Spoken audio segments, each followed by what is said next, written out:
Welcome to Victorian England, where cocaine wasn't a scandal. It was practically a food group. It lived in your tea, your toothpaste, your parenting strategies, and your pores. Doctors handed it out like mints, and everyone's left eyebrow twitched in agreement.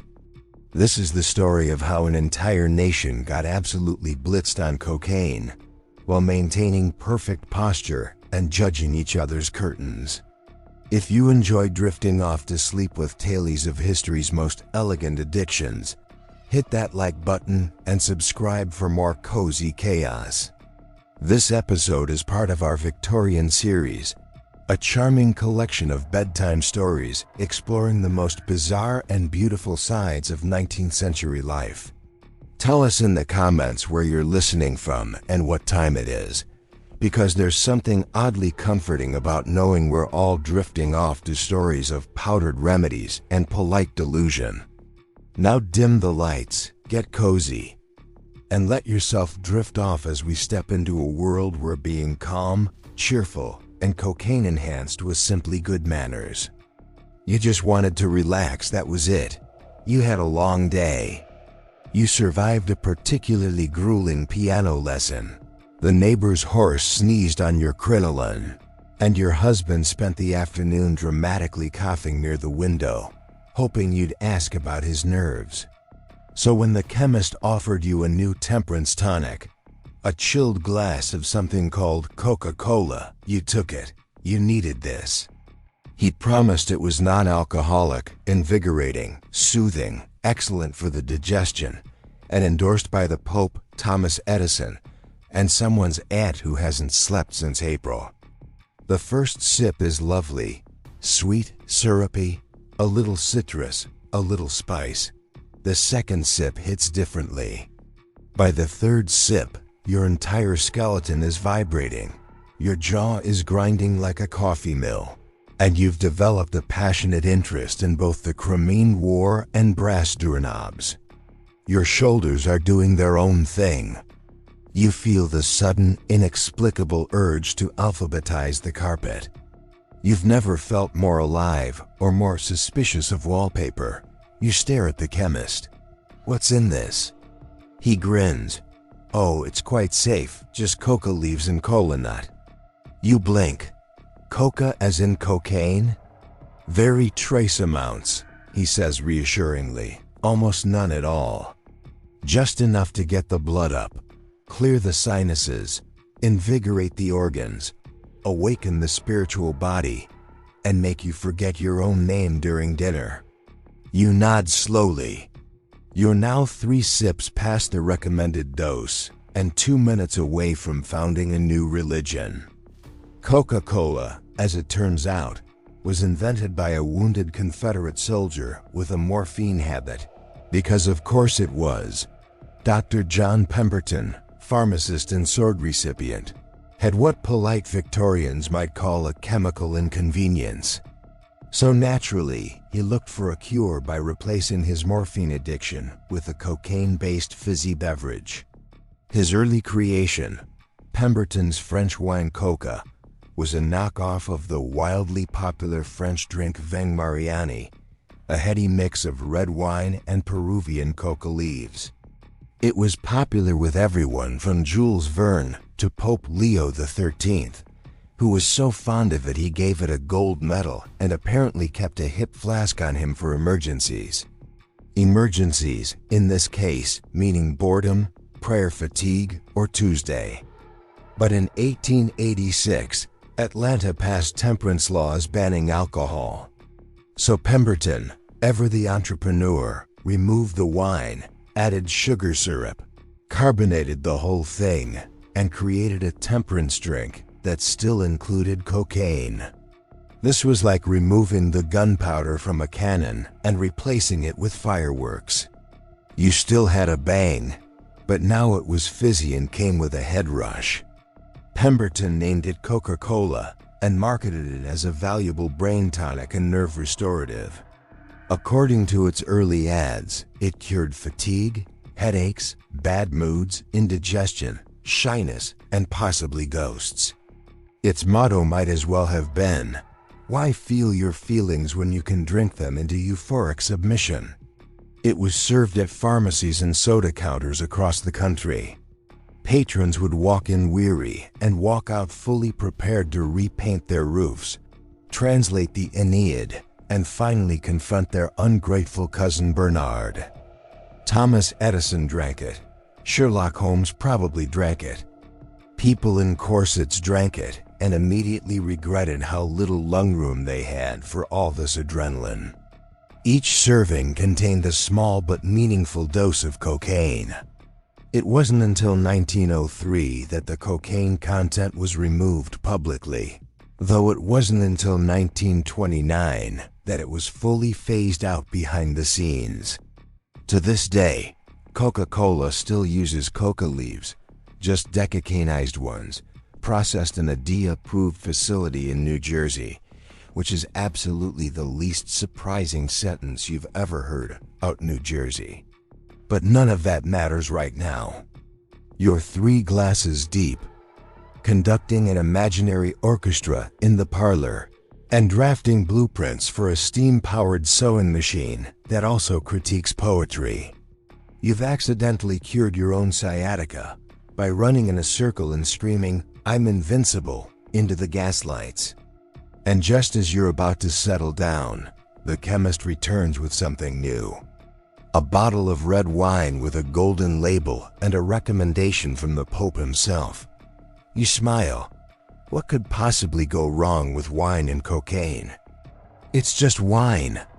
That's what you tell yourself as the chemist gently uncorks the bottle and pours you a generous Victorian glass, which is to say, roughly the size of a modern cereal bowl. The label reads Veng Mariani, and the gold foil insists it's endorsed by the Pope, the President of France, and at least one famous magician. You take a sip. It's smooth, warm, and oddly spicy. Like drinking a Bordeaux aged in a monastery and filtered through ambition. By the second sip, you've forgotten you ever had problems or blood pressure. By the third, you've recited Shakespeare backward, reorganized the chemist's shelves by emotional relevance, and challenged the town vicar to a push-up contest. You now believe in your own greatness. You're convinced you can fly, or at the very least levitate slightly when concentrating near wallpaper. You say aloud, "I feel wonderful." The chemist nods solemnly. "Yes," he says, "that's the cocaine." Veng Mariani was the Red Bull of the Victorian age, if Red Bull also came with a rosary and a medical excuse. Invented in 1863 by Angelo Mariani, a Parisian chemist who looked at wine and thought, this could be much more unstable. The drink combined fine red Bordeaux with Peruvian coca leaves, the natural source of cocaine. The wine extracted the alkaloid straight from the leaves using ethanol, creating a concoction that offered the sophistication of a dinner party with the emotional trajectory of a rocket launch. Each glass contained about 21 milligrams of cocaine. The recommended dosage, 3 glasses per day, or as modern doctors would phrase it, absolutely not. This wasn't some underground elixir. It was the drink. Veng Mariani was endorsed by Jules Verne, Thomas Edison, and Queen Victoria's medical staff. Pope Leo XIII, who was such a fan he carried it in a hip flask, and awarded Mariani a Vatican gold medal, which incidentally is still more official than most modern energy drink endorsements.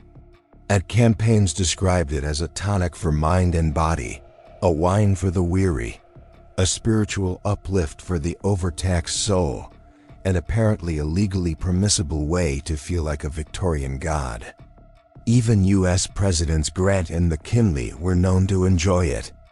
Politicians loved it, artists swore by it, surgeons recommended it, and everyone else just drank it until the clock stopped talking. An 1880s newspaper advertisement read, "A glass before breakfast bestows cheer. A glass at lunch invigorates the mind. A glass before bed soothes the soul and occasionally polishes the floor with your body. Side effects included joy, productivity, mild delusions of grandeur, unexpected fluency in Latin, and the firm belief that your liver had evolved into a superior organ. It was also marketed for women's delicate constitutions, children with fatigue, and anyone experiencing what doctors referred to as exhaustion of the moral faculties, which was Victorian for tired of other people's nonsense. Back in the chemist's shop, you're pouring your second glass of Vang Mariani when the candlelight begins to shimmer, or maybe the walls are applauding. You're not entirely sure. Your hat feels inspiring. You've started humming hymns to a spider in the corner. You're overwhelmed with ideas, mostly impractical, but magnificent. And just as you begin sketching a hot air balloon shaped like Queen Victoria's profile, the chemist taps the counter. "I've got something new," he says. You turn, eyes wide. "More wine?" He leans in. "Better. It's in tablet form." You gasp and he nods solemnly. "Used by explorers, Arctic ones." You obviously take the entire bottle. You're not planning an expedition. Let's be clear about that. You're just going to the market. You need a cucumber, some shoe polish, and possibly revenge. But the chemist, your trusted twitchy chemist, insists you'll need something special for the journey. "Try these," he says, placing a glass bottle on the counter. Inside, several chalky white pills with an embossed lightning bolt and the label "Forced March." "For endurance," he whispers, "very popular with the Arctic types." You do not question this. You take one tablet. Nothing happens. You take another. Suddenly, you're no longer a tired Victorian with cabbage breath. You are the embodiment of velocity. You're a creature of snow and triumph. You have never climbed anything, but you're now certain you could summit a cathedral and possibly baptize the weather vane. You run out of the shop without paying. 10 minutes later, you've made it to the market, reorganized the produce section by continent, and attempted to rally a team of strangers to join your expedition to the South Pole. You do not need cucumbers anymore. You need crampons and glory. In reality, you weren't the only one overconfidently pacing in wool trousers. Cocaine tablets, often branded as forced march pills, were genuinely used by Victorian-era explorers, including Ernest Shackleton, Captain Scott, and Dr. Frederick Cook, who swore by them during polar expeditions. Because nothing says responsible logistics like trekking across Antarctica with a pocket full of narcotics and blind optimism. These tablets were marketed as a stimulant of heroic vigor, aids in long marches, great fatigue, and exposure to wind. Highly recommended for soldiers, cyclists, and extremely determined lunatics. The idea was simple. If you had to walk 40 miles in a snowstorm, and your other option was dying in a frozen tent beside a man named Nigel, then cocaine seemed like a reasonable compromise. They were sold at chemists, included in military kits, and praised in exploration memoirs. One account described them as delivering warmth, clarity, and forward motion, which is poetic considering they were just pressed cocaine and wishful thinking. The Forced March brand in particular promised no crash, no fatigue, no hunger, which sounds suspiciously like a lie crafted during a minor heart palpitation. Some explorers credited these pills with keeping them alive. Others failed to return and were found grinning, shirtless, and halfway through reinventing the metric system in the snow.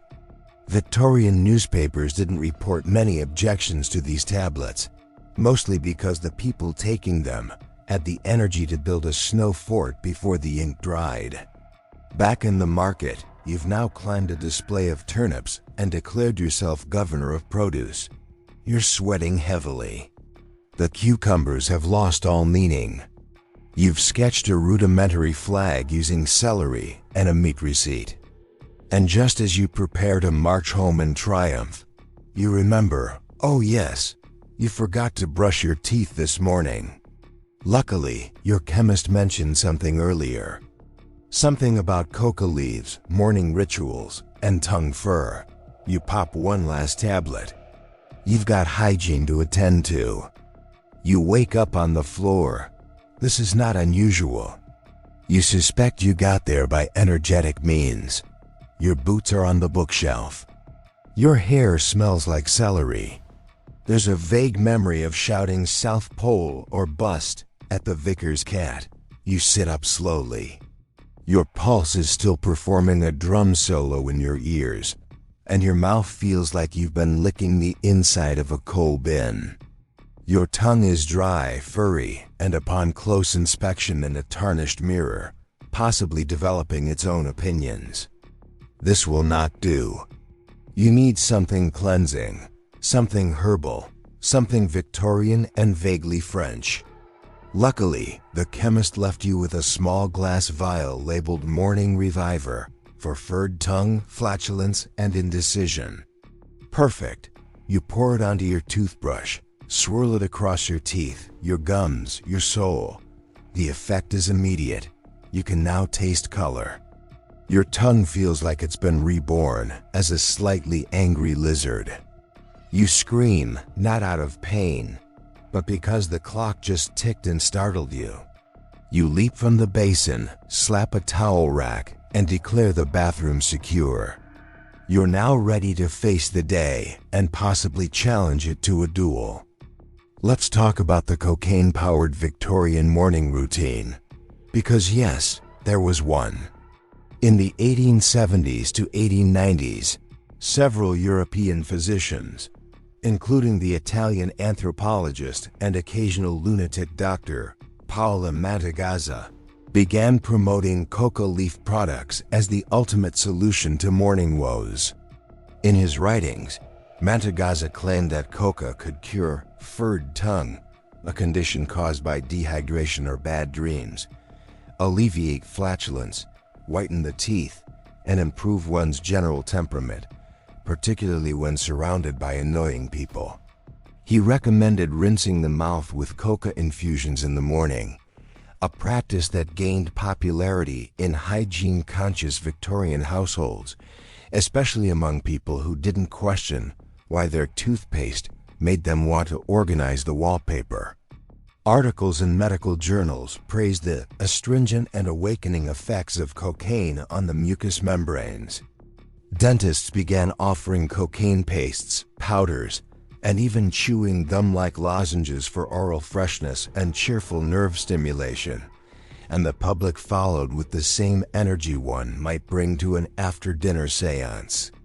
One advertisement in an 1889 dental catalog promised, "Cocaine mouthwash, restores vigor to the teeth, clears the tongue, encourages sociability, and prepares the gentle person for meaningful conversation." In reality, it turned your tongue into a slab of euphoric rubber and made you unusually passionate about cutlery. Housewives used it to start the day. Gentlemen used it before meetings. And teenagers probably used it before asking the butler existential questions about bread. And because the effects were both cleansing and energizing, it wasn't long before people applied the logic elsewhere. If cocaine was good for the tongue, why not the eyes? Why not the eyelids? Why not the eyelashes?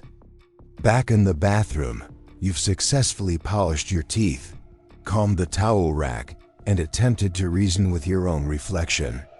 You're dazzling, enlightened, your tongue feels like marble, but something is still off. You peer closer in the mirror. Ah, your eyelashes. Too short, too humble, too unworthy of your cocaine-kissed magnificence. You snap your fingers. You need a needle and more cocaine. You're going to upgrade your face. You are stunning. Your teeth gleam with the brilliance of industrial polish.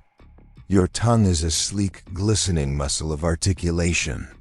You've stared down your reflection, the towel rack, and a passing dust mote, and you have triumphed. But something's missing. You lean closer to the mirror. Your eyes are radiant. Your skin is pulsing with unearned confidence, but your eyelashes ... Pathetic, short, wholesome. The kind of lashes found on librarians and people who eat sensibly. You want something fierce. You want lashes that flirt, that slap, that cause minor air disturbances when you blink. You remember what the chemist said in that offhand way of his, like he wasn't sure if he was joking or legally liable. Numb the eyelids with a cocaine tincture and stitch in new lashes. Very fashionable, very French, very invigorating. You stare at the sewing kit, then at the bottle of cocaine eye drops, then at your reflection. Moments later, your face is a battlefield. Your eyes are numb, your hands are steady. Thanks, cocaine. You're gripping a needle and a lock of human hair, possibly yours, possibly borrowed, and you're ready. You blink once, and then you get to work. Sounds like a bad idea because it is, but in the 1890s it was also very much real. Victorian beauty trends were, as the youth say, unhinged. Women routinely poisoned themselves with lead-based face powder or arsenic wafers for a glow, and chased waists so small they could be used to cut cheese. So when someone suggested numbing the eyelid with cocaine and stitching in artificial lashes with a needle, the public response wasn't, "Oh dear God, why?" It was, "Is there a discount for both eyes?" The procedure was first documented in beauty columns and salon gossip, a method of enhancing feminine charm without paint or powder, which is a poetic way of saying home surgery on your eyelids while lightly hallucinating. The method involved applying a topical cocaine solution to the upper eyelid to numb the area, taking a needle threaded with long human hairs, or horsehair for the adventurous, sewing the lashes directly into the edge of the eyelid, and sitting very still while your eyeball politely begged for mercy. It was not done in medical offices. It was done in salons by women with names like Madame Claudine or Miss Evangeline, whose credentials included having opinions about hats.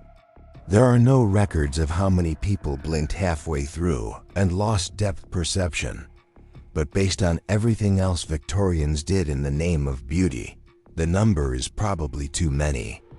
Advertisements promised a lively, flirtatious eye and ravishing feminine allure.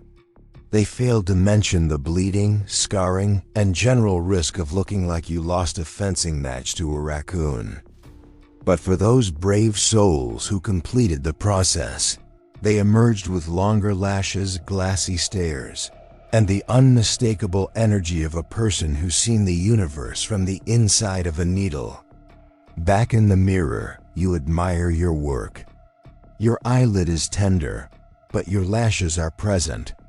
One leans east, the other salutes the queen, but you did it. You sewed hair into your own face using drugs and determination. You are a modern masterpiece.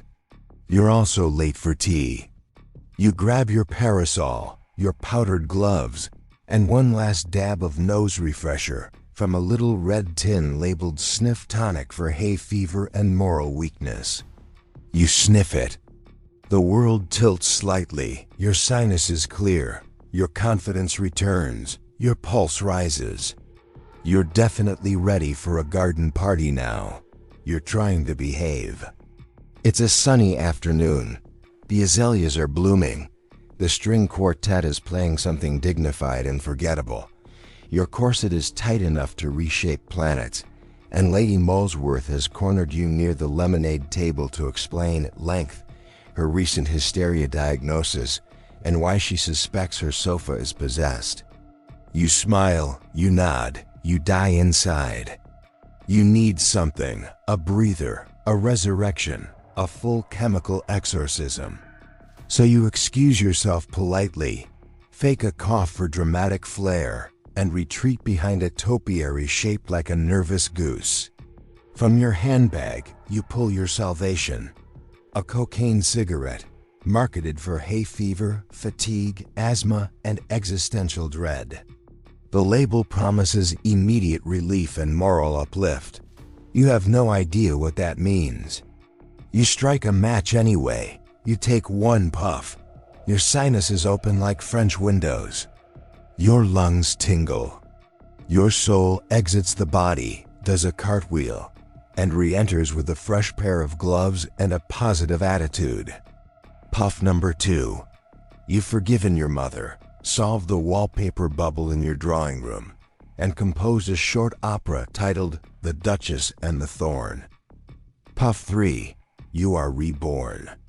Victorians loved their cocaine cigarettes, and honestly, who could blame them? They were elegant, legal, and wildly unhinged. Pharmacists sold them by the tin under names like cocaine lozenges for the nose, catarrh-cleansing cigarettes, and mentholated moral clarity sticks, probably. Brands like Allen and Hanbury's promised relief from hay fever, migraines, shyness, and the horrifying realization that your fiancé collects beetles. They were endorsed by doctors, singers, and that one ad who always wore gloves indoors. It was considered perfectly normal to stand in your parlor and inhale pharmaceutical-grade confidence with a cup of tea and a side of light psychosis. And they weren't some fringe item. No. These were sold at every decent chemist, next to the licorice root and the pills that made you briefly French. Medical ads in Victorian newspapers raved, soothed my nerves, cleared my throat, and reminded me why I married Reginald. Recommended by 6 out of 5 barbers. Cured my asthma and made me believe in dreams again. Each cigarette delivered a clean hit of refined pharmaceutical cocaine, sometimes mixed with opium, menthol, or just pure Victorian audacity. There were no health warnings, just graceful illustrations of women inhaling enlightenment, like they were about to levitate gently out of their corsets. Back behind the hedge, you're now experiencing total nasal clearance, mild euphoria, and a sudden desire to rearrange the cutlery by emotional tone. You toss your cigarette into a rose bush, exhale pure enlightenment, and step out onto the lawn like you've just won Best in Show. Lady Molesworth approaches. You're ready. You unleash a 7-minute monologue on the psychological implications of bone-handled spoons. By the time you're done, 3 people are applauding, and 1 man has dropped to one knee. And just as you take a theatrical bow, your chemist appears. He's holding a small box. You open it. Inside, a polished syringe and a label that reads, "For fatigue, melancholy, and light fencing." You raise an eyebrow. He nods solemnly. "Shall we?" he says. "Oh, darling, we shall." You're not usually one for needles. You prefer your medications in polite forms. Tablets, lozenges, mysterious fizzing liquids that promise to restore your female enthusiasm. But today is different. Today you're exhausted emotionally, physically, spiritually. You've just returned from a 5-hour conversation with your cousin Edith about her curtains, and you are 87% sure you briefly died. So when your chemist appears in the drawing room holding a velvet box and says, "Would you care for a restorative injection?" you don't even ask what's in it. You just nod, roll up your sleeve and say, "Do make it symmetrical." He opens the box. Inside, a sleek, shiny Victorian syringe and a small glass vial labeled liquid concentrated cocaine for revival, efficiency, and heavy conversations with furniture. He taps the syringe like he's done this before. You ask if he's a doctor. He squints. "I was once mistaken for one at a train station." "Close enough." He injects your arm. What happens next is hard to describe, but the phrase, angelic lightning bolt to the soul, feels spiritually accurate. Your spine straightens, your eyes widen, your sense of purpose returns, throws on a top hat, and begins organizing your internal filing system. You are magnificent. You are powerful. You are very likely vibrating. Cocaine injections were a real and very popular part of late Victorian medicine. Once doctors realized they could dissolve cocaine into water and stab it into people, they lost all self-control. Suddenly, everything became an injection candidate. Fatigue, indigestion, anxiety, existential crises, particularly long train rides. Victorian physicians believed that injecting cocaine directly into the bloodstream would provide instant clarity, relieve pain, increase productivity, elevate mood, and occasionally make you levitate during prayer. They were right about most of that, except the levitating, probably. In the 1880s and 1890s, you could walk into a chemist and purchase a cocaine injection kit. No prescription needed. Just walk in, slap down a coin, and walk out with everything you needed to become the most productive and slightly terrifying version of yourself. It was marketed for morphine withdrawal. Yes, they cured drug addiction with stronger drugs, alcoholism, nervous exhaustion, and melancholy of the industrious woman. You could buy cocaine ampules, preloaded syringes, and even monthly kits for home use. Some women kept them in their dressing tables next to the eyebrow pencils and fainting salts. You know, just in case the urge to reorganize the pantry very suddenly arose. One newspaper ad from 1892 read, "For the weary gentleman, the overtaxed mother, or the overworked clerk, inject and carry on." Doctors recommended moderate use, which meant only injecting yourself when tired, sad, bored, pensive, angry, gassy, socially anxious, or slightly out of breath. Back in your parlor, you've just injected yourself with enough pharmaceutical optimism to rewire a telegraph line. You've rewritten your will in iambic pentameter, composed a love letter to Queen Victoria's ankles, and mended 3 family rifts via aggressive cross-stitch. You're unstoppable, radiant, possibly immortal. But then, as you strike a dramatic pose by the fireplace, you catch a glimpse of yourself in the mirror, and you gasp. Not at your eyes, they're luminous. Not at your complexion, it's shimmering with ambition. No, it's your hair. Flat, listless, spiritually defeated. Your curls are slouching like they've seen too much. Your parting has begun to drift westward in protest. Your grandeur demands better. You reach for your powder, but no. Powder is for amateurs. You need science. You need something potent. You need, there it is, on the vanity, a cobalt bottle labeled Dr. Hargrove's Capillary Tonic for Weak-Willed Follicles with cocaine. You unscrew the lid. It smells like peppermint, misguided hope, and a mild chemical warning. You grin. Tonight you shall rise again, but this time with volume. You're standing in your dressing gown like a general preparing for battle. Your hair is disappointing.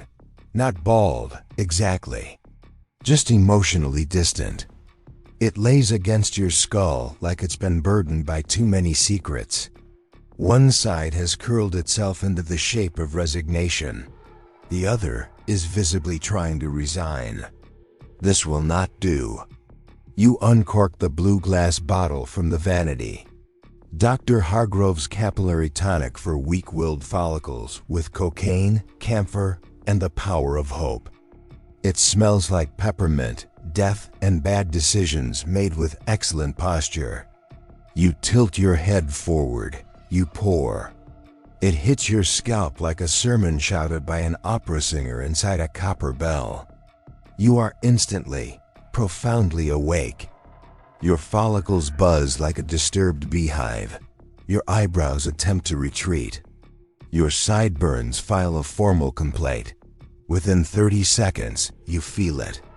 Vigorous tingling, powerful tingling, unregulated by any agency tingling. You begin pacing. You begin planning. You begin growing personality traits you didn't have 10 minutes ago. This is no longer just a hairstyle. This is your rebirth. Victorian hair care was a beautiful, unregulated storm of lies, herbs, and narcotics. Cocaine found its way into all kinds of scalp tonics and hair restorers, usually packaged in apothecary bottles with names like Professor Etheridge's Scalp Elixir, Dr. Fentic's Invigorator of the Follicular Realms, and Miss Penelope's Vibrational Pomade for ladies and high-strung governors. These products promise to restore thinning hair, cure dandruff, stimulate circulation, and prevent your soul from escaping through your scalp, allegedly. The active ingredients often included cocaine, camphor, borax, ammonia, and something listed only as invigoration juice. Advertisements proudly claimed that, after just 3 applications, customers experienced a warmth on the head, followed by ideas. A popular 1890s pamphlet stated, "The gentleman's scalp must be alive, responsive, electrified, and willing to participate in society." Some tonics advised rubbing the solution into your hair vigorously for 5 minutes every morning. Others suggested overnight treatments, during which your head would emit a pleasant buzzing sound as evidence of its transformation. Did it work? Absolutely not, but it felt like it did, which was all that mattered. You didn't grow more hair. You grew confidence, volume, and the belief that you could win an argument with a chandelier. Back in your bedroom, your scalp is now so stimulated, it's practically vibrating in Morse code. You run a brush through your hair, and it leaves behind sparks. Your curls are upright, alert, slightly militarized. You look in the mirror and whisper, "You are the storm," to no one in particular. You open the window and declare to the street, "I am voluminous and I will be respected." The neighbors clap. And just as you turn to celebrate with a small victory waltz, your chemist walks in holding a package. "For your nerves," he says casually. Inside, a pink glass bottle labeled, "Madame Lefever's Elixir for Emotional Delicacy," with cocaine and very good intentions. You nod. Time to relax. Time to fix your personality. You're trying to be soft today. That's what the etiquette book said. A lady must drift, not stomp. You attempt to drift. You fail immediately. You're stomping. You stomp to the tea tray. You stomp to the parlor. You stomp through an emotional flashback from 1867. Your nerves, to put it mildly, are not delicate. They are bristling, bellowing, possibly armed. So you do what any well-heeled Victorian woman would do. You fetch your nerve tonic. The bottle is pale pink with embossed lettering and a ribbon around the neck. It reads, "Madame Lefever's Elixir for the Restoration of Feminine Composure, fortified with cocaine, valerian, and absolute certainty." You take a ladylike sip, then another. Then one more, because it tastes like roses dipped in danger. And then the lace curtain flutters, and suddenly, it's too fluttery. And then your gloves feel like emotional betrayal. And then, within 90 seconds, you have opinions. So many opinions. You announce your new spiritual name. You lecture the mantle clock. You march upstairs and tell your bedroom it's not meeting your emotional needs. You're no longer delicate. You're a movement. Victorian nerve tonics were marketed to women as gentle restorative elixirs. They were neither. They were pharmaceutical hand grenades disguised as compassion. Women in the 19th century were routinely diagnosed with things like uterine melancholy, wandering womb syndrome, Overgathered Thoughts, and the other classic, Nerves, The Cure, Bottled Madness. Nerve tonics were sold under brand names like Dr. Stanhope's Liquid Grace, Gentlewoman's Resilient Syrup, and Mrs. Flannery's Panic Preventer with coca leaf and just a pinch of something ... divine. The main ingredients: cocaine, alcohol, morphine, caffeine, and sometimes a gold leaf, because why not? These were given to women suffering from anxiety, mood swings, loud opinions, reading too much, or not wanting to get married. One 1891 advertisement promised, Madame Lefebvre's tonic restores the soul, freshens the breath, and calms the wild femininity that leads to unapproved book clubs. Did they work? Well, yes, but not in the gentle, calm sense. More in the she hasn't blinked in 6 hours, but she painted the entire library and solved the algebra sense. Some women took just 1 teaspoon and immediately decided to start writing manifestos. Others took 2 and became emotionally married to their wallpaper. Side effects were rarely printed, but often observed. Back in your drawing room, your heart is whispering a monologue from Shakespeare, and your eyebrows are trying to unionize. You have fixed your posture, organized your enemies, named your elbows Gerald and Faith, and developed a completely new dialect based on size and meaningful glances. Your maid walks in. She asks if you're all right. You answer in German. You don't speak German. You excuse yourself politely and run headfirst into a houseplant. You need balance. You need to ground yourself. You need a bath. And wouldn't you know it? The chemist just dropped off a brand new soap.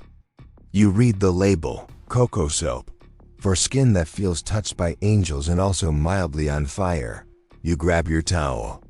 It's time to bathe like a goddess with absolutely no impulse control. You're covered in decisions. They cling to your skin like regret and linen. You've emotionally overcommitted to 3 dinner parties, 2 hobbies, and a passing seagull who stared at you too intensely. You need to wash the day off. You draw a bath. You pour in floral salts. You add rose oil. You light a candle that smells like inherited trauma. And then, the final touch. You reach for the newest addition to your evolutionary arsenal, Professor Wiggum's Cocoa Soap, for clarity, skin radiance, and unscheduled euphoria. It looks like a bar of soap. It smells like peppermint in prophecy. You lather. And suddenly, everything makes sense. Your pores open. Your scalp applauds. A Victorian angel floats past your window and gives you a thumbs up. By the second rinse, your elbows have become sentient. Your knees remember a poem from childhood. The water glows faintly with ambition. You are clean. You are reborn. You are vibrating. In the late 19th century, cleanliness was next to godliness and occasionally narcotics. Victorian toiletry shelves were stocked with cocaine-infused hygiene products, from scalp lotions and tooth powders to facial creams and, yes, soap. Manufacturers promoted cocoa soap as a gentle skin cleanser that also invigorated the blood, stimulated the nerves, cleansed the spirit, and made you capable of organizing a charity gala with nothing but a loofah and pure intent. An 1887 advertisement read, "For the lady whose beauty is fatigued, cocoa soap restores luster to the skin and conviction to the soul." Another from 1892 claimed, "Its froth carries away dead skin cells, spiritual impurities, and lingering uncertainty about your marriage prospects."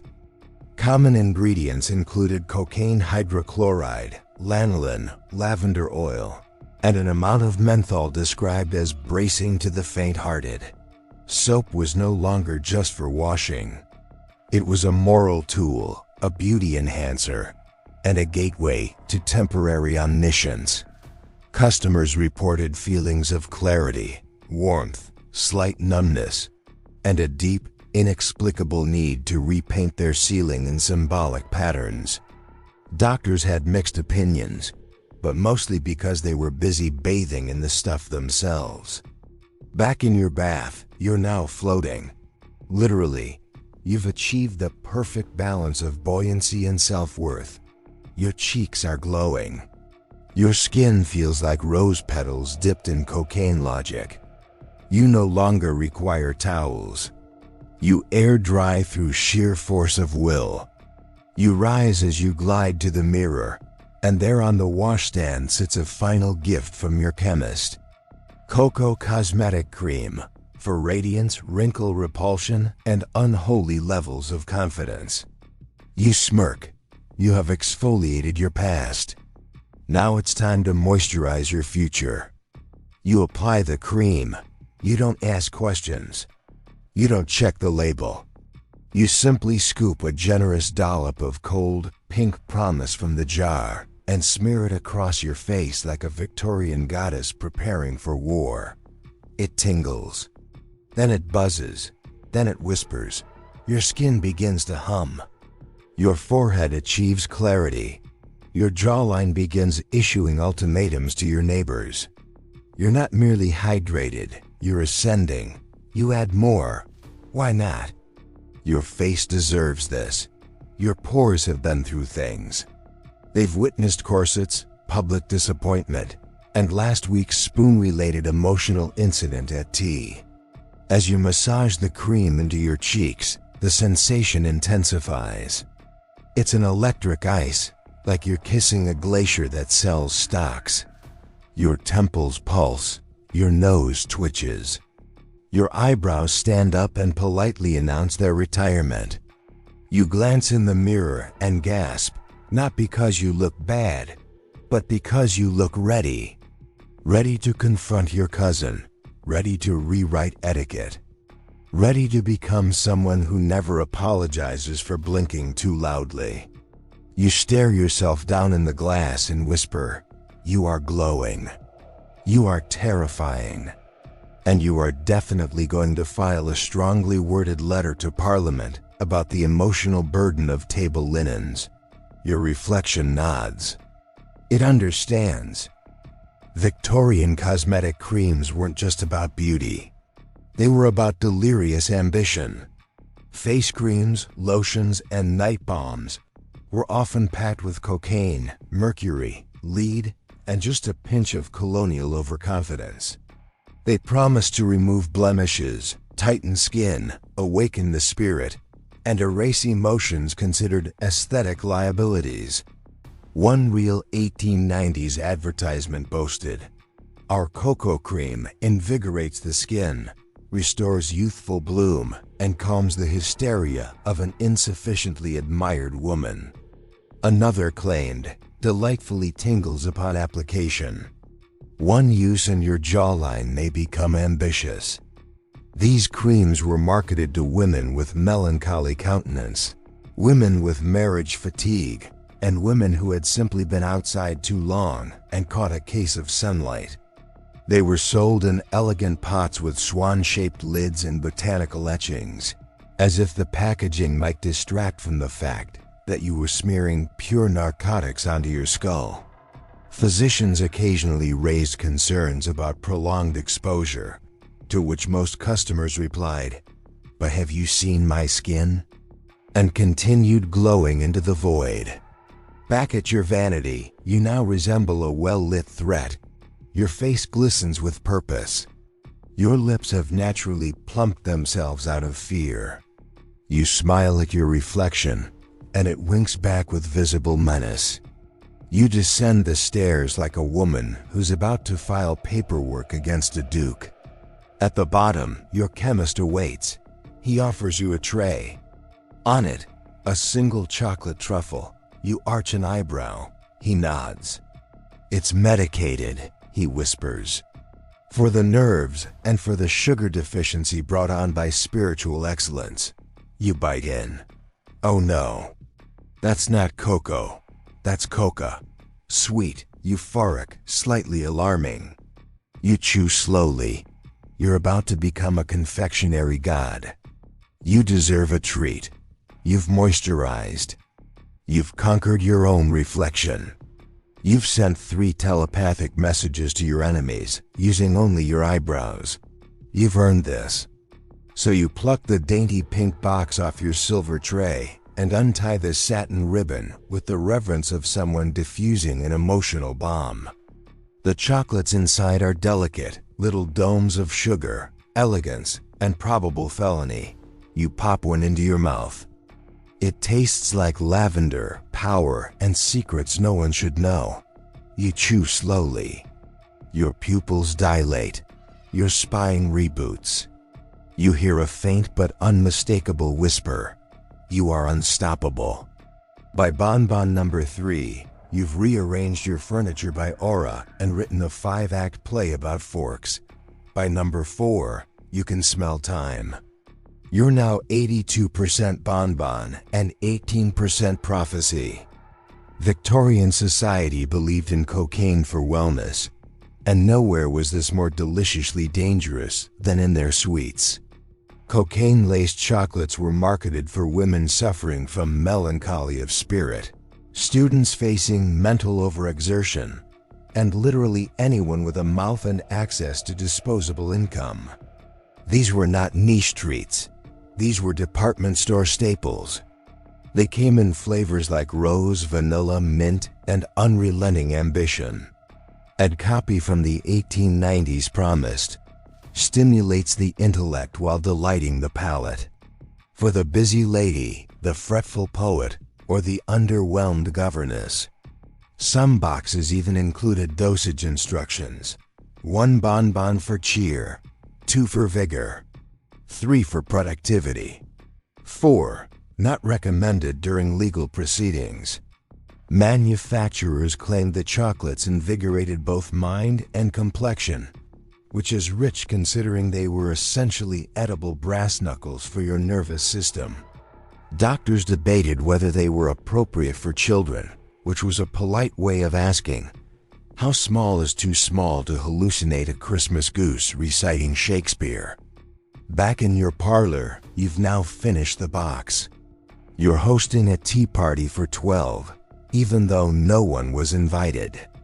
You're balancing a full silver tray on one hand and reciting your own horoscope aloud in iambic pentameter. The guests, your coat rack, your maid, and a confused neighbor you dragged in from the garden are listening intently. Someone claps, you bow. And just as you begin passing out cucumber sandwiches cut into the shape of your own initials, your chemist leans in through the window. He holds up a tiny blue bottle labeled Dr. Foxworth's anti-cramp elixir for ladies with cocaine, camphor, and highly suggestive claims. He raises an eyebrow. You nod once. Time to talk about cramps.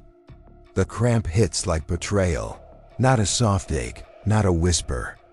No, this is a full-body declaration of war.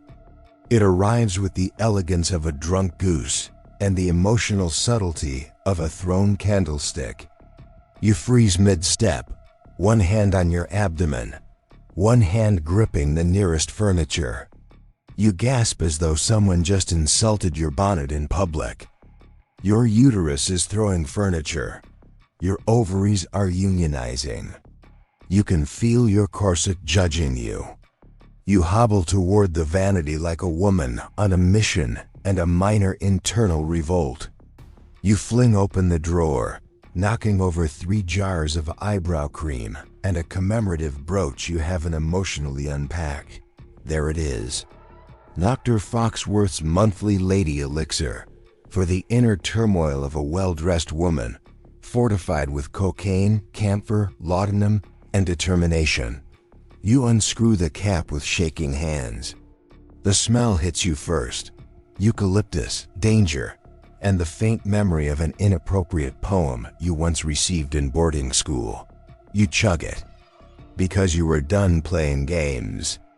Within seconds, your internal organs are floating. Your spine straightens.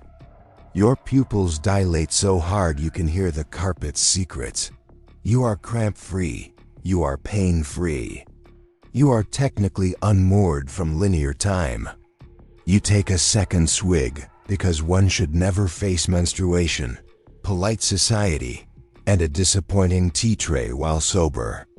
Your uterus now sends you a thank you note. You curtsy to no one in particular. It's going to be a productive day. Victorian lady tonics were a pharmaceutical genre unto themselves, sold as cures for monthly unrest, womb-related disobedience, excessive pondering during menses, and the ever-persistent diagnosis of being female in a complex society. These tonics were laced with cocaine, camphor, alcohol, laudanum, and occasionally instructions like, "Do not operate machinery while ascending spiritually." They promise to ease cramps, stabilize mood, restore composure to wandering ovaries, and reintegrate the soul back into the body. Results may vary.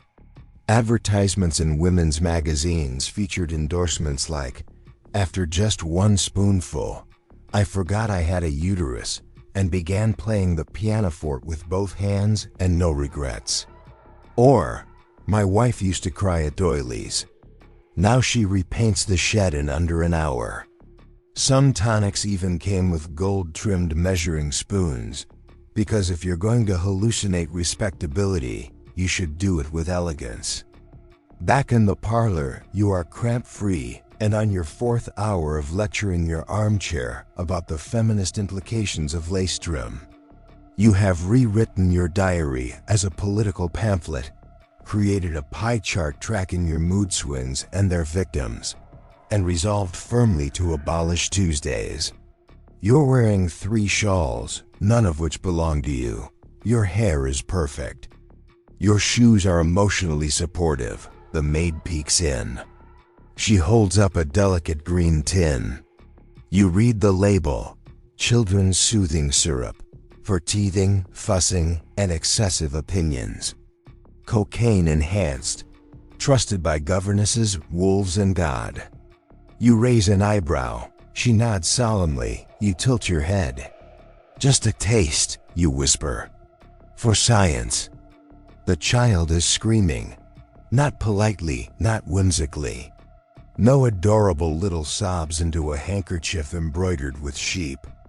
This is operatic rage in the key of a possessed barn owl. He's teething, he's thrashing. He's throwing scones with the precision of a trained artillery officer. You've tried everything. Rattles, warm milk, bribery, exorcism, nothing works. Until you remember the tin. You fish it from the nursery drawer. It's green and gold with delicate scrollwork and an illustration of a cherub that looks slightly sedated. The label reads, "Mrs. Flimble's Soothing Syrup, for teething, temper, and tiny tempests." Contains cocaine, morphine, alcohol, and quiet.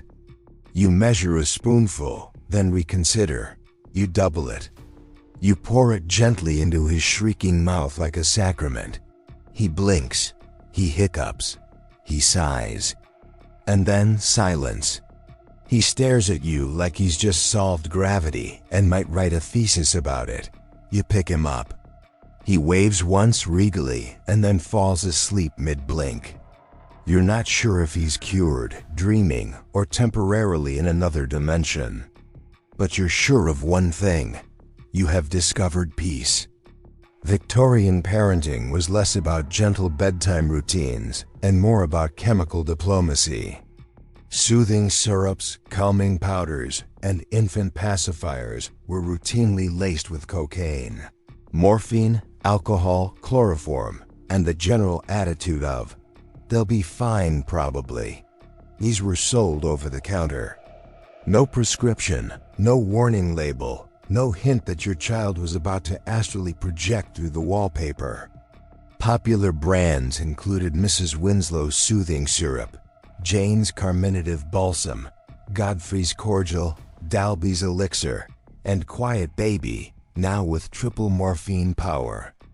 They were marketed for teething, colic, fussiness, loudness of spirit, and general baby unpleasantness. One real advertisement boasted, "A quiet child is a blessing." A child who stays quiet for 12 hours is our product in action. Mothers swore by it. Physicians warned against it. And babies? Well, they either napped peacefully or stared into space like they'd just seen the ghost of Queen Victoria playing whist with a walrus. By the early 1900s, deaths and scandals began to pile up, shocking everyone except literally any person paying attention, and regulations finally crept in. But for decades, a spoonful of syrup could solve everything, including your child's desire to perceive reality. Back in the nursery, your angel sleeps, face serene, mouth slightly open, a gentle snore that sounds faintly like diplomacy.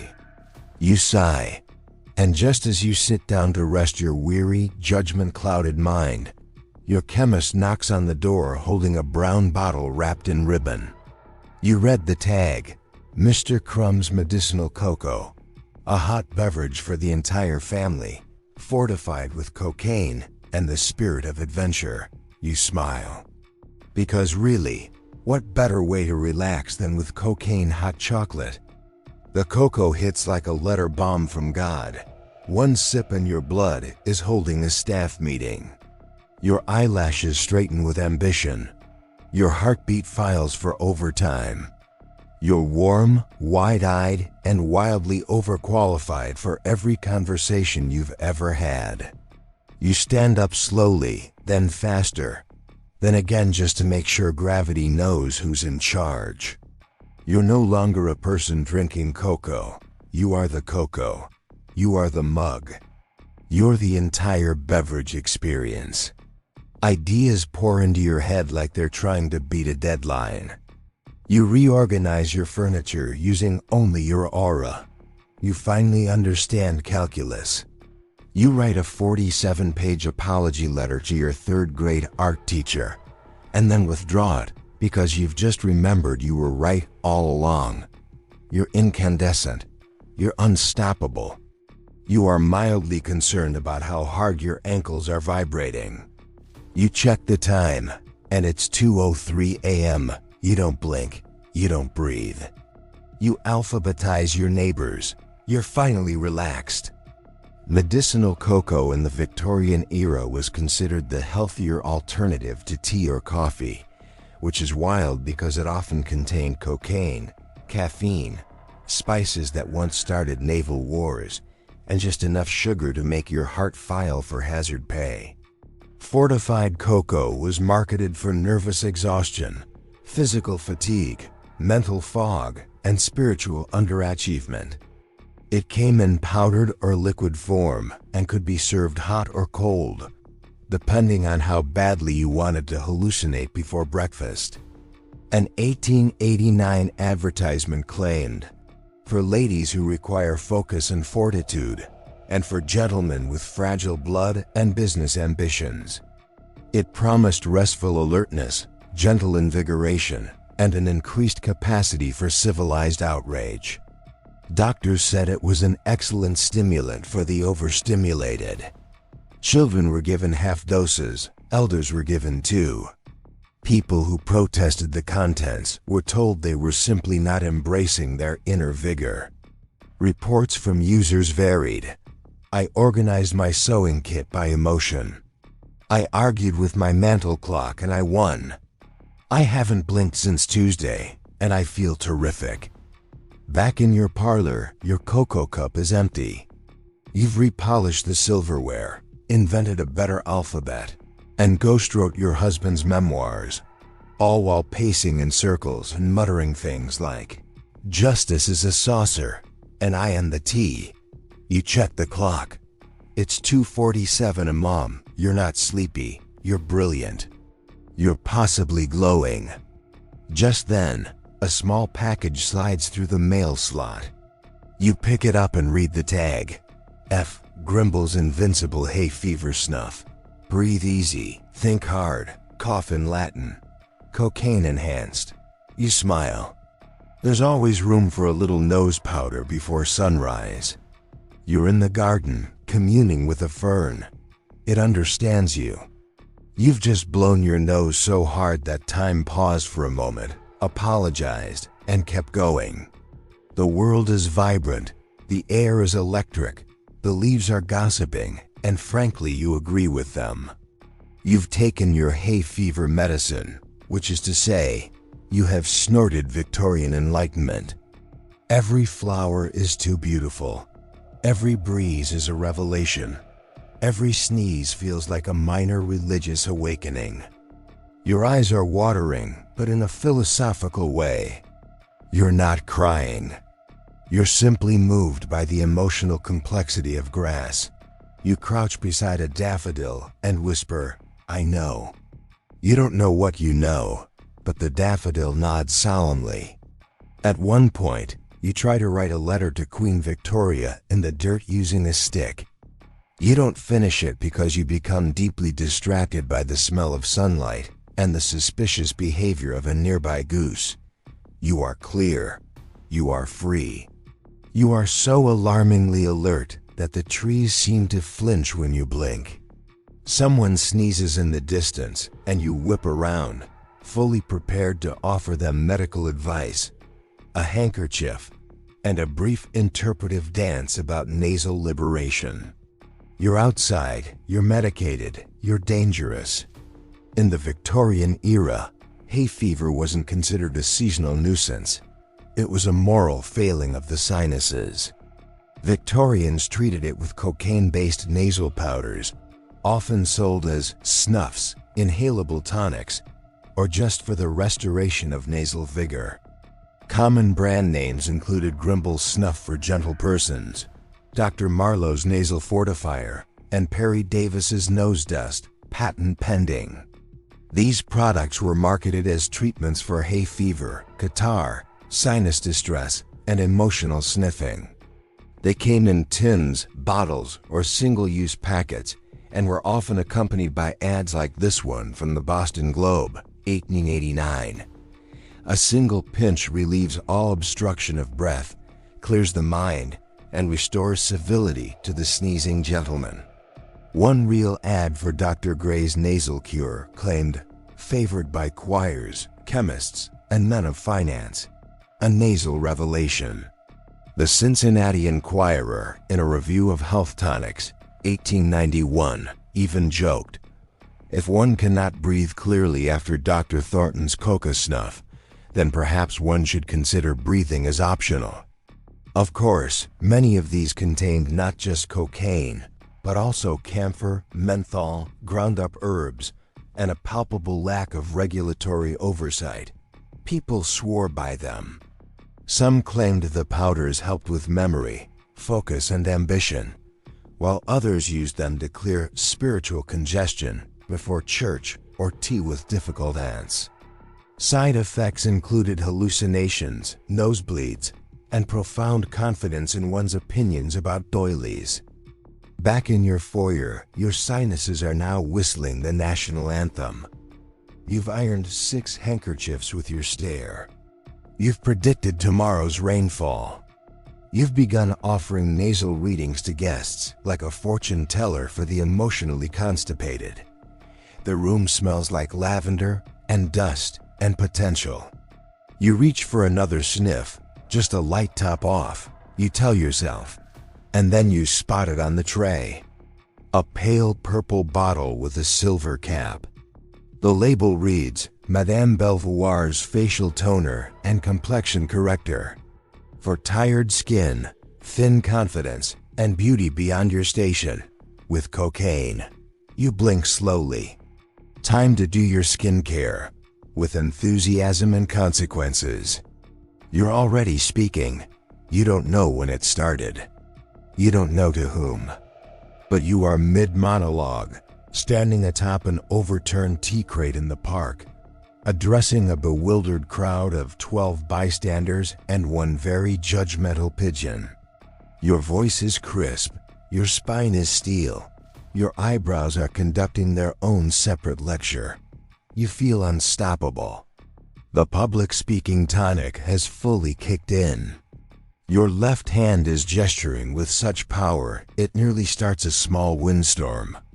Your right hand clutches your parasol like a gavel. You are righteous, you are flawless, you are concerned about voting rights, hat sizing, and the correct angle of doilies. You make eye contact with the vicar. He nods, he's taking notes. You do not remember taking the elixir. You just recall reading the label, Lady Harmon's Elocution Enhancer. For stage fright, hesitation, and the unfortunate habit of listening when others speak. Contains cocaine and a dash of consequence. You must have drunk the whole bottle.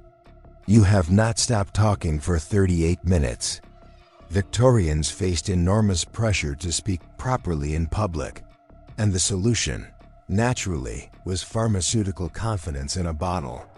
These tonics were sold under names like Professor Atwell's Public Composure Solution, Dr. Beasley's Tincture of Eloquence, and Miss Greta's Pre-Toast Courage Drops with cocaine and social clarity.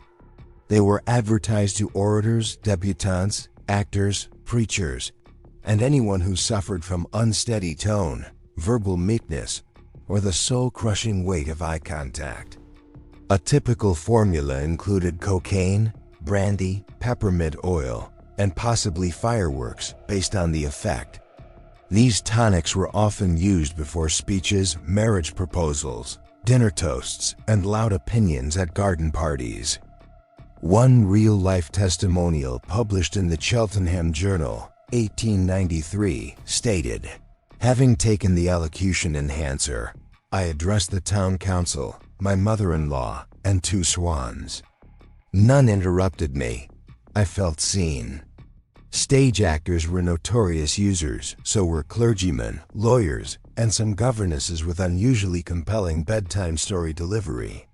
Most users reported total obliteration of fear, a tendency to dramatically pause for effect, and speeches that started with "good evening" and ended somewhere around "give me Scotland or give me death." Back in the park, you're now quoting Shakespeare and your Aunt Hester's pie recipe, as if they are equal parts of a sacred doctrine. The crowd is spellbound. A child offers you a flower. A dog bows. You have transcended fear. You're the voice of reason. You're the echo in the cathedral. You're giving a TED talk to a duck, but then a new tonic is pressed into your hand. This one is labeled Madame Rivington's Appetite Corrector, for the woman who desires less bread and more control. Cocaine-rich, unapologetically slim. You raise an eyebrow. You haven't eaten in 6 hours. You also haven't blinked in 6 hours. But one more bottle couldn't hurt. For confidence, for discipline, for the pursuit of tight waistlines and chaos. You are slicing a radish with resentment. Not because you dislike radishes. You just resent the entire concept of food now. You've taken Madame Rivington's Appetite Corrector, and you no longer experience hunger, fatigue, or mercy. You've stopped eating but started doing everything else rapidly, obsessively, flawlessly. You've scrubbed the floorboards with a toothbrush. You've polished the doorknobs until they've begged for release. You've written "control" in capital letters on your mirror using eyebrow pencil and righteous indignation. You feel light. You feel clear. You feel like you could win an arm wrestling contest using only spite. A maid offers you a crumpet. You stare at it as if it insulted your lineage. You whisper, "Temptation is the enemy of excellence," and return to alphabetizing your teacups by temperature retention. Victorian women were constantly pressured to stay thin, pale, and just fragile enough to be decorative, but not inconvenient. So naturally, cocaine became a diet aid, sold under labels like Madame Rivington's Appetite Regulator, Slimate Elixir, and Dr. Beecham's Feminine Figure Powder with coca leaf and moral support. These tonics claim to suppress cravings, cure fleshiness of the spirit, and elevate the will above cake. Cocaine, with its natural stimulant effects, did reduce appetite, along with sanity, sleep, and your ability to blink without strategizing. One real 1894 advertisement stated, "Take one dose before meals, and soon you shall want nothing at all, not bread, not meat, not conversation." These remedies were wildly popular with actresses, society wives, and women who simply didn't want to be accused of enjoying lunch. Side effects included hyperactivity, mood swings, exceptional hat straightening speed, and the sudden urge to rearrange everything except your emotions. Back in your sitting room, you're now fasting and furious. You've woven an entire blanket from old dress hems. You've started a diary for your houseplants. You've composed an angry letter to the notion of gravy. Your chemist knocks, nervous, sweaty, trembling. You answer mid-curtsy. He hands you a bottle. It reads, "Dr. Swan's bedtime elixir for the chronically awake, gently laced with cocaine, laudanum, and lullabies." You nod. It's time to sleep. Or is it? You're not sure when your legs stopped being legs. They might still be attached, but emotionally, they've filed for early retirement. Your elbows feel like pudding with ambitions. Your hair is floating 2 inches above your scalp and softly whispering state secrets. This is fine. You've taken the elixir, the bedtime elixir, the one with the soft floral label and the strong legal implications. The one that promised to soothe your nerves, quiet your thoughts, and tuck you into sleep with firm Victorian authority. And now you're the ghost of your own bedtime routine. You lie on the mattress like a Victorian fainting couch come to life. You're draped across the bed in a position that suggests either profound peace or complete neurological shutdown. You're melting. You blink once every 7 minutes. Your thoughts drift in slow motion like emotionally wounded swans. You briefly wonder if you're dreaming or just extremely horizontal. You hear a clock tick in the next room and begin weeping because it's so brave. You're wrapped in 5 quilts, a moral dilemma, and a soft hum that might be the wallpaper reciting lullabies. Your eyelids give up. Your breathing slows. You fall into a sleep so deep that time briefly forgets about you. This is no nap. This is Victorian sleep. And if someone wakes you up early, you will sue them using your dream lawyer. Victorian sleep aids weren't mild. They were pharmaceutical power naps in a bottle. These tonics were less about lulling you gently to sleep and more about bludgeoning your nervous system into unconsciousness with a medley of cocaine, laudanum, opium tincture, chloral hydrate, alcohol, and a whisper of "please don't read the ingredient list too closely." Sold under romantic names like the Night Lady's Restorative, Dr. Swan's Bedtime Cordial, and Madame Forsyth's Midnight Mercy with anise and forgetting powder.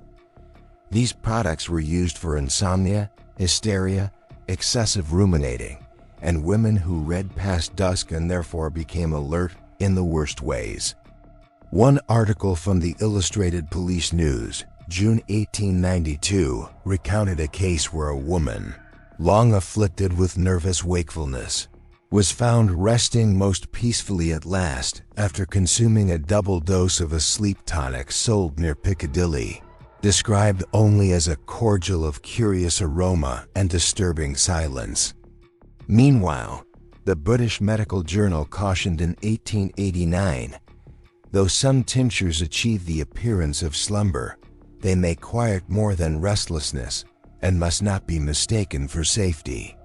Despite warnings, these tonics remained hugely popular, especially among women with money, anxiety, or simply too many emotional responsibilities before breakfast. Side effects included deep unconsciousness, vivid dreams of complete life reboots, and occasionally forgetting you had an entire second child. And so concludes our delightful descent into the lace-trimmed lunacy of Victorian pharmaceuticals, an era where every ailment could be treated with a brisk walk, a decorative hat, or an unmeasured quantity of cocaine.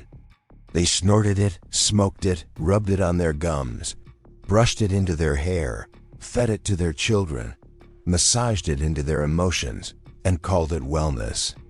If history teaches us anything, it's that no one who drinks cocaine-infused cocoa before bed should be left unsupervised with a mirror, a megaphone, or access to a printing press. But at least they slept beautifully, eventually, face down in a fainting chair, glowing with confidence and gently vibrating. Sleep tight, powdered pioneers. You were deeply, profoundly unwell, and we admire you for it.